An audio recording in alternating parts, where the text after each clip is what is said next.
Bon, j'ai pas de slide, j'ai quelques fiches, enfin beaucoup, mais je pense que je vais skipper beaucoup parce que je suis pas sûr que je serai là non plus pour la session de questions-réponses. Donc, je vais essayer d'être bref.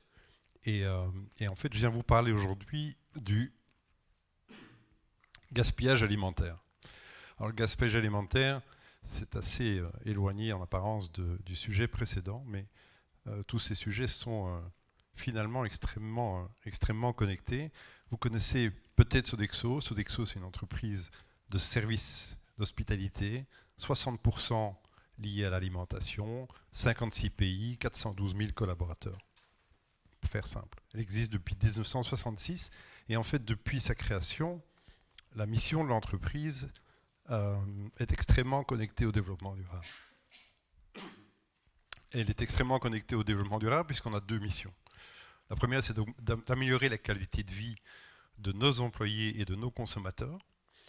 Et la deuxième, c'est de contribuer positivement au développement économique, social et environnemental des communautés dans lesquelles on opère. Donc, au cœur des missions de Sodexo, on retrouve fondamentalement du développement durable.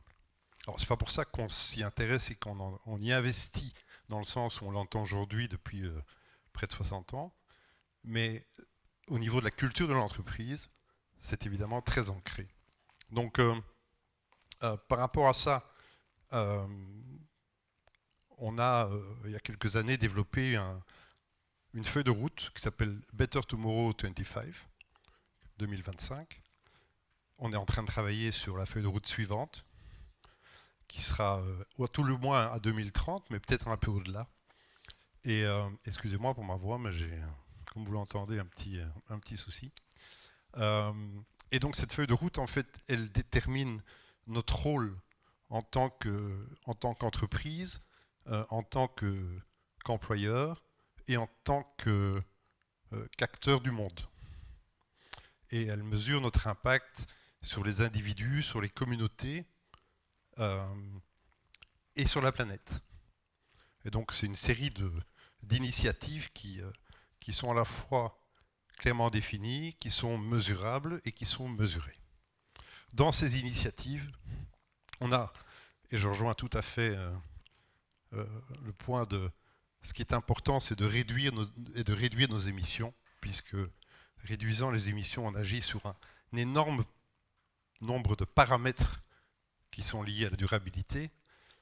Et un de ces éléments forts dans notre activité, c'est effectivement la gestion des déchets. Et au-delà de la gestion, c'est l'évitement et la réduction. De manière très concrète, les déchets alimentaires, ça représente, enfin le gaspillage alimentaire représente près de 10%, un peu plus de 10% des émissions de gaz à effet de serre dans le monde. Donc c'est considérable. C'est 5 fois plus que l'aviation civile commerciale. Juste pour donner une échelle. Donc c'est vraiment un élément lourd de l'impact de l'industrie agroalimentaire au sens large sur les émissions de gaz à effet de serre. Donc conscient, on a quotidiennement plusieurs dizaines de millions de consommateurs dans nos restaurants. Donc il y a une grande conscience chez Sodexo de l'impact que nous avons, à la fois à travers nos déchets, mais aussi l'impact que l'on a sur nos consommateurs, sur leur comportement, sur leur manière d'agir, sur la manière de réagir par rapport à ce qu'on leur propose. Et là, je vais vous parler essentiellement de l'aspect réduction du gaspillage alimentaire, mais c'est vrai aussi sur l'incitation à consommer des menus à base de plantes, à base végétale, de réduire sa consommation de viande et de bœuf en particulier. Donc il y a tout un nombre de leviers sur lesquels on peut agir qui sont inhérents, et j'ai envie de dire grâce au positionnement et au métier de l'entreprise et à son contact quotidien avec un nombre très important d'individus. En bout de chaîne, Sodexo, c'est une entreprise qui est globale. J'ai donné 56 pays, 400 000 personnes et plus. En finalité, la réalité, c'est que nous opérons localement sur 30 000 sites dans le monde. Voilà. Donc, il ne se fait rien et il ne se passe rien et notre impact est nul. Si on n'arrive pas à faire prendre conscience localement, sur nos sites, par nos équipes, de l'action et de l'impact qu'ils peuvent avoir. De les motiver à multiplier cet impact, à le mettre en œuvre, à travers un certain nombre d'initiatives. C'est véritablement... Alors, il y a, chez LVMH, il y a les maisons, mais chez Sodexo, il y a les sites, et ils sont extrêmement nombreux. Et donc, une des grandes complexités, c'est d'atteindre et de toucher nos équipes frontline, qui sont véritablement celles qui mettent en œuvre toutes les actions dont on peut rêver ou qu'on peut imaginer avec les plus belles démarches et les plus belles théories. Si ça n'est pas pratiquement mis en œuvre sur un site, il ne se passe rien. En matière de déchets et de gestion de ces déchets, de réduction de ces déchets, on a un champ d'action qui va a priori du moment où les produits arrivent sur nos restaurants jusqu'au moment où ils sortent de nos restaurants dans une poubelle ou sous une autre forme. En pratique, on essaye d'avoir une action en amont avec nos acheteurs, notre supply chain, effectivement, pour générer le moins de livraisons inutiles possible, pour générer le moins de déchets possible au niveau de la production, c'est-à-dire en achetant des produits qui ne sont pas jolis, hein, pour appeler un chat, puisqu'ils n'ont pas besoin d'être jolis, puisqu'ils vont être transformés dans nos restaurants, et donc d'avoir un impact en amont. Cet impact, on ne le mesure pas, puisqu'on ne peut pas mesurer l'évitement de produits jetés au niveau de nos opérations par des agriculteurs ou des grossistes, des revendeurs, tout ce que vous voulez. Par contre, ce qu'on mesure de manière assez précise, c'est ce qui rentre et ce qui sort. Alors ça a l'air simple, mais il y a une partie production, il y a une partie conservation, production, et puis une partie transformation, consommation. On doit agir à tous les niveaux, et ça nécessite évidemment la mise en place de processus qui sont établis, bien définis, suivis par les restaurants et adaptés localement en fonction de leur réalité. Je ne suis absolument pas sur mes fiches, mais ce n'est pas très grave. Je voudrais quand même vous donner quelques chiffres. Quand on regarde le gaspillage alimentaire, en fait, il y a 3 grandes catégories. Et c'est un tiers, à peu près. Personne ne mesure exactement. Comme vous disiez tout à l'heure, on est quand même dans l'à peu près à beaucoup d'égards, mais on est grosso modo un tiers. Un tiers en phase de production agricole, il y a de la perte alimentaire. Il y a un tiers qui se passe au niveau de la transformation et de la distribution, et il y a un tiers qui se passe au niveau de la consommation. Donc les impacts de ce gaspillage sont considérables, ils sont multiples, et je vais en parler de manière un peu plus détaillée. Par contre, la première chose, c'est la prise de conscience. La première chose, c'est la prise de conscience par nos équipes, par nos consommateurs, par nos clients, par nos fournisseurs, que c'est un élément essentiel pour des tas de raisons. Le gaspillage alimentaire, c'est un scandale économique, c'est un scandale social et c'est un scandale écologique, environnemental. C'est un scandale économique parce que 40%, 40% des aliments produits dans le monde n'arrivent jamais dans une assiette. Enfin, sont gaspillés au sens large du terme, pardon, pour dire ça comme ça. 40% de ce qui est produit est gaspillé. C'est juste économiquement hallucinant. Ça représente, grosso modo, suivant la FAO, 2,5 milliards de tonnes de nourriture. 2,5 milliards de tonnes. C'est beaucoup en kilos. Ça fait 1000 milliards. C'est énorme.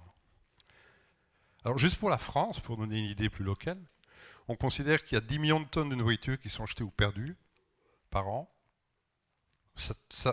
En valeur économique, ça représente entre 12 et 20 milliards d'euros qu'on jette à la poubelle, littéralement. Et je ne parle pas des autres types d'impacts sur lesquels je vais revenir.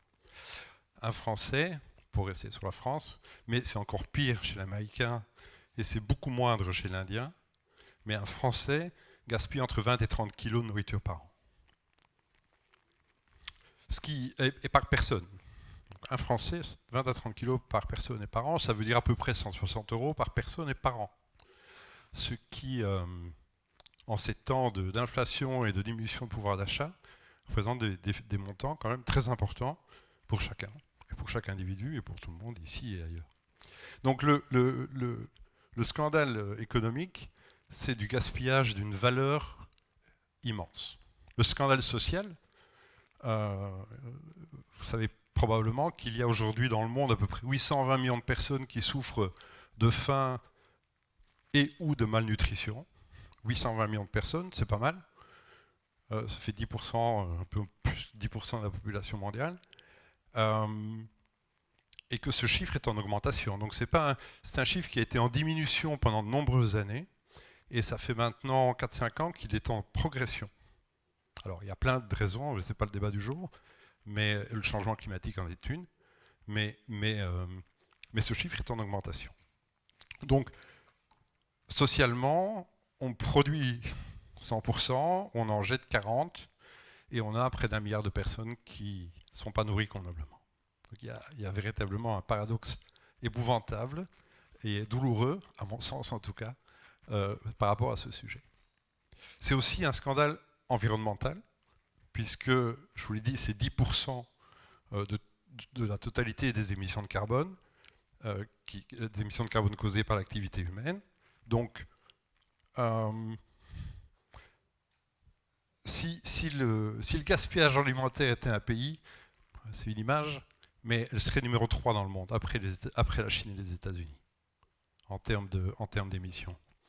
Donc de nouveau, c'est au niveau environnemental, c'est une catastrophe. Ça représente, ce gaspillage représente 8,7 millions de kilomètres carrés de terre. Quand on sait, comme vous le savez, que une des causes principales des émissions, l'agriculture est une des causes principales des émissions, au travers, entre autres, mais quand même beaucoup, de la déforestation. Là, on parle de 8,7 millions de kilomètres carrés par an. Et 250 milliards de litres d'eau.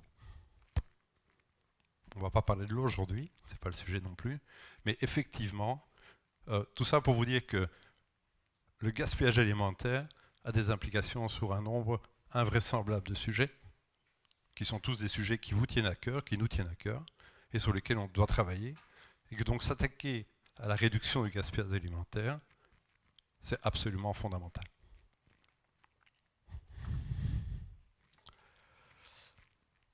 Alors, Sodexo est un acteur mondial qui a une possibilité d'impact, qui en a fait un enjeu majeur de son impact, de la réduction de ses impacts, et aussi de progrès. Et donc, on a véritablement la possibilité d'agir au niveau de la production, transformation, mais aussi au niveau de la consommation, même si c'est moins dans les mains, puisque c'est le consommateur, excusez-moi, qui décide de ce qu'il mange, mais il est très clair que notre capacité d'information, d'influence, d'éducation est vraiment importante. Et c'est un sujet majeur d'arriver à éduquer le consommateur. Alors il y a des tas de projets qui existent, il y a des projets qui touchent les écoles, puisque le consommateur adulte de demain, il est à l'école aujourd'hui, au collège, à l'université, donc à la grande école. Et donc effectivement, il y a des gros investissements qui se font en termes éducatifs par rapport au secteur de l'enseignement, le segment scolaire et universitaire en général, mais pas seulement, au niveau entreprise, au niveau hôpitaux, au niveau patients dans les hôpitaux, et au niveau senior, maison de repos, maison de... Comment ça s'appelle en France? Les EHPAD. Au niveau des EHPAD, pardon, des actions de communication et d'éducation qui se passent et qui sont menées au jour le jour par nos équipes. Alors, c'est intéressant aussi de comprendre les ressorts parfois contradictoires du gaspillage alimentaire. Donc on a mené une étude en interrogeant des étudiants et des adultes actifs. Et on a quand même quelques chiffres assez particuliers, parce qu'on se rend compte que les ingrédients les moins gaspillés sont ceux qui sont chers. Donc, il y a une réaction naturelle, inconsciente, de se dire ça c'est cher, donc je vais quand même pas le jeter, je vais quand même le manger jusqu'au bout. On parle de l'étude sur nos restaurants, hein. Donc on ne parle pas de caviar, de foie gras, de produits de ce type-là. On parle de catering d'entreprise et de catering scolaire. Donc, par contre, il y a une perception du coût visuel qui fait qu'on va jusqu'au bout. Beaucoup plus. Et donc on pourrait en déduire que ça montrerait que le coût est le principal enjeu alimentaire. Bon, c'est pas tout à fait le cas, parce que en fait, quand on interroge les consommateurs, ils nous disent que 88% d'entre eux, ils considèrent que le gaspillage alimentaire, c'est un problème super important. Et en même temps, en moyenne, 115 grammes par assiette sont jetés à chaque repas dans nos restaurants. Ce sont des chiffres qui viennent entre autres de l'International Food Waste Coalition. Et je salue Aurélie Delior, qui fait partie avec nous des cofondateurs de cette coalition, qui effectivement essaye de comprendre les ressorts, de mesurer les choses, et on arrive à une moyenne de 115 grammes. C'est beaucoup 115 grammes, hein, puisque normalement, quand vous prenez un déjeuner, vous en mangez 250, 300, 350. Donc 115, c'est significatif. Et pourtant, 88% des gens disent c'est super important. Mais quand il y a un produit de valeur, il n'est plus dans l'assiette. 21% des gens ont été dit que quand ils sont dans un restaurant d'entreprise, ils gaspillent quand même plus facilement que quand c'est à la maison. Bon, merci. Mais bon, c'est bon à savoir, mais ça ne fait que 1 sur 5. Donc, c'est bien. Mais c'est un fait. Ce qui veut dire qu'aussi que notre action est d'autant plus importante en termes de sensibilisation et en termes de suivi, bien sûr, puisqu'on sait qu'on gaspille plus chez l'autre que chez soi. Et 70% déclarent prendre des actions pour réduire le gaspillage, et 80% veulent que leur cantine les aide à réduire le gaspillage.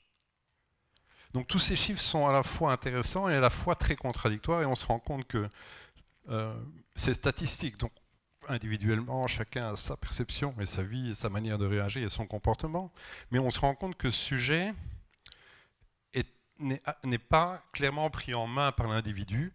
C'est une étude qui a été faite en France sur un nombre limité de personnes, donc il faut la remettre en perspective, mais qui donne quand même un certain nombre d'indicateurs. Et notamment, la conclusion qu'on en tire, c'est qu'il faut en parler avec nos consommateurs. Il faut appeler un chat un chat, il faut mettre la vérité sur le mur. Et donc, on a énormément de restaurants, 3000 dans le monde aujourd'hui, qui mesurent tous les jours ce qui est jeté, ce qui sort de la cantine dans les assiettes, et qui l'affichent le lendemain. Hier, nous avons jeté 83 kg 548 grammes de nourriture. Et donc ça c'est un peu confrontant. Il n'y a pas que du confrontant, il y a aussi de l'explication. Il faut raconter les histoires, il faut expliquer pourquoi c'est important, il faut expliquer pourquoi sont les impacts, quels sont les impacts et comment individuellement on peut agir par rapport à toutes ces conséquences qui n'ont pas de sens.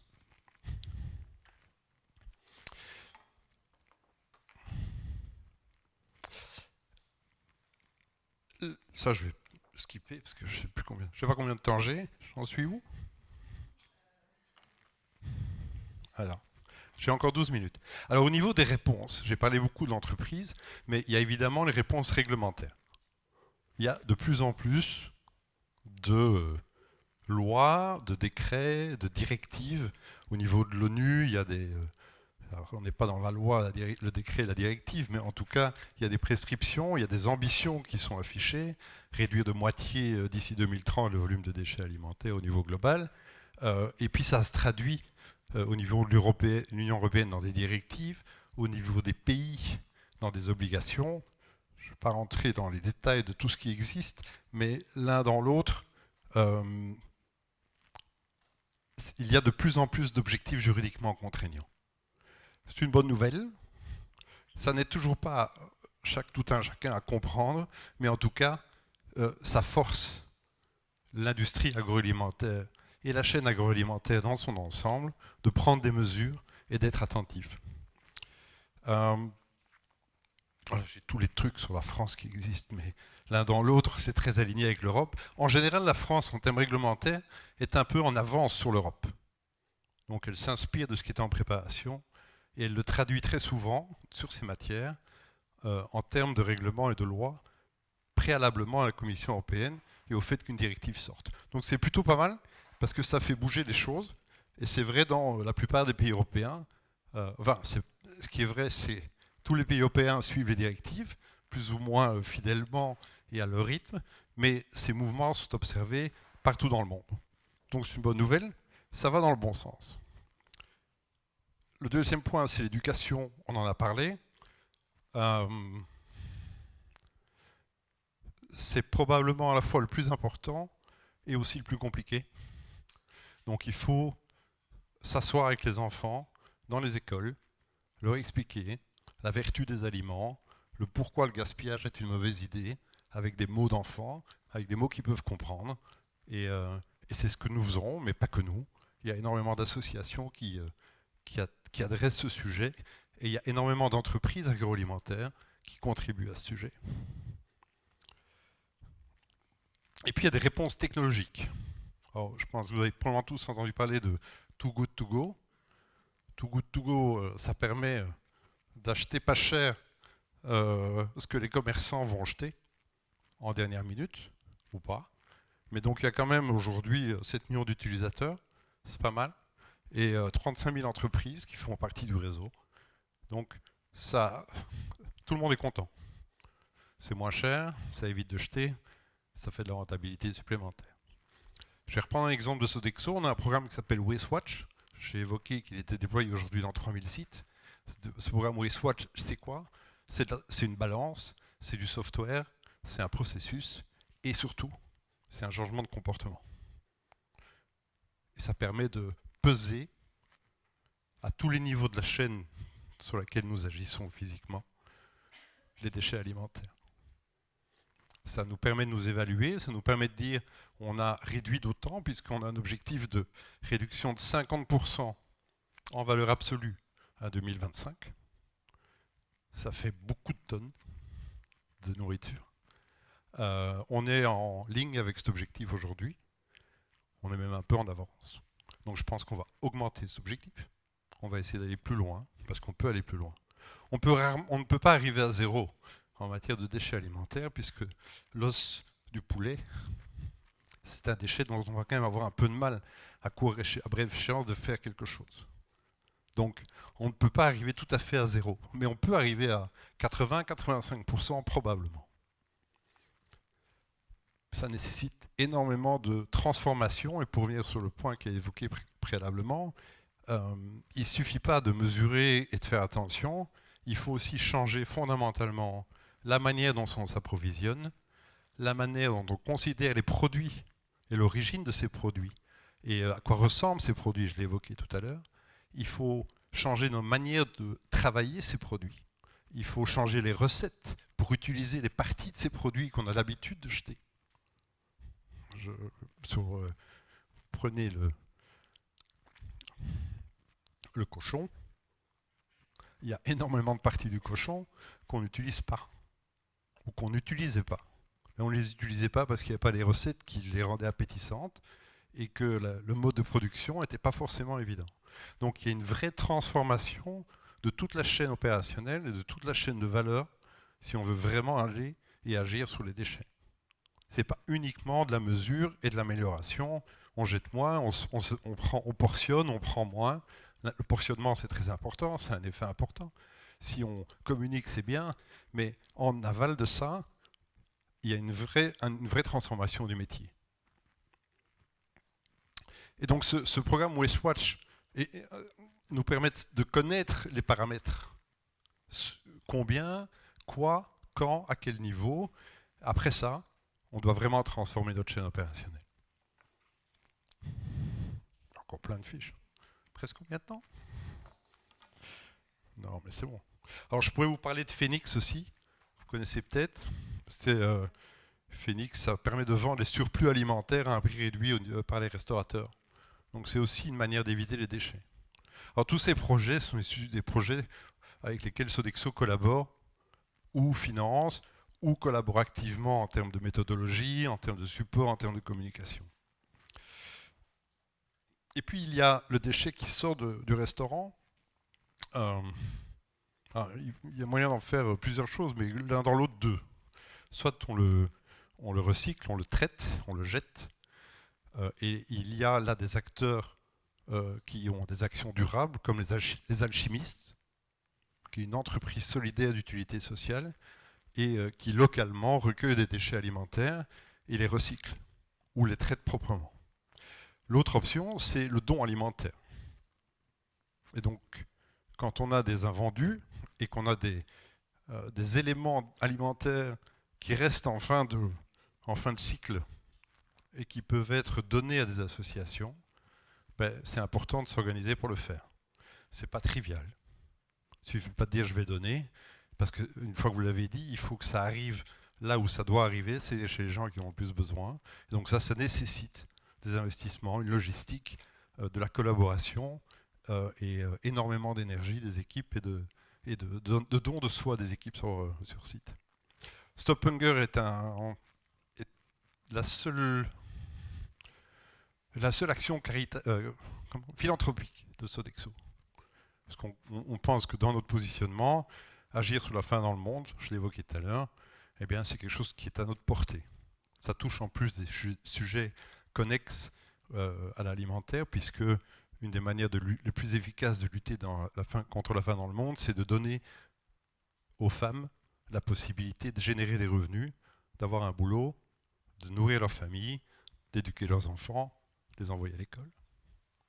Et donc, c'est un cycle vertueux à partir du moment où on arrive à l'enclencher. Et je dis les femmes parce que malheureusement, dans la toute grande majorité des situations de précarité alimentaire, c'est la femme qui est en charge et c'est surtout la femme qui est beaucoup plus consciente et active par rapport à la nécessité de nutrition. Et de nutrition la plus saine possible pour ses enfants. C'est la réalité.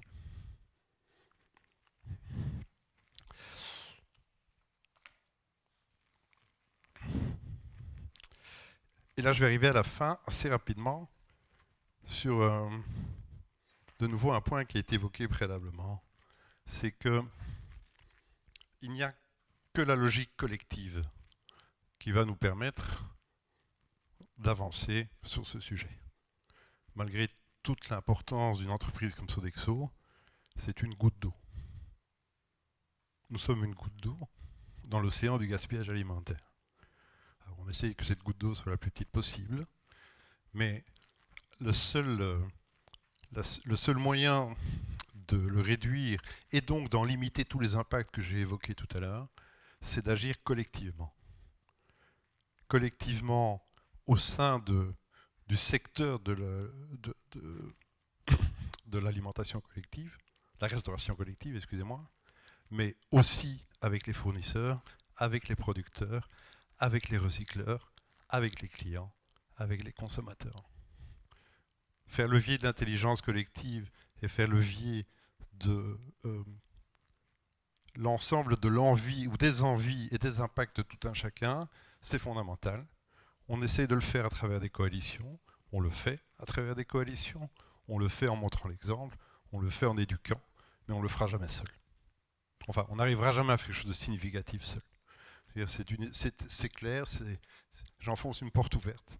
Mais discutant encore tout à l'heure du sujet, on se rend compte que ça reste un des éléments les plus complexes à mettre en œuvre.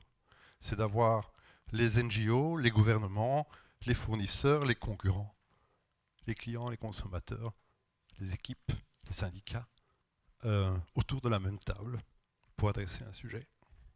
C'est vrai dans celui-là, c'est vrai dans d'autres. Je pense qu'il faut qu'on arrive à débloquer cette situation dans tous les sujets, si tous ceux que vous avez évoqués, qui vont être évoqués, si on veut réellement progresser sur l'ensemble et impacter, ou réduire notre impact sur l'environnement. Je vous remercie beaucoup.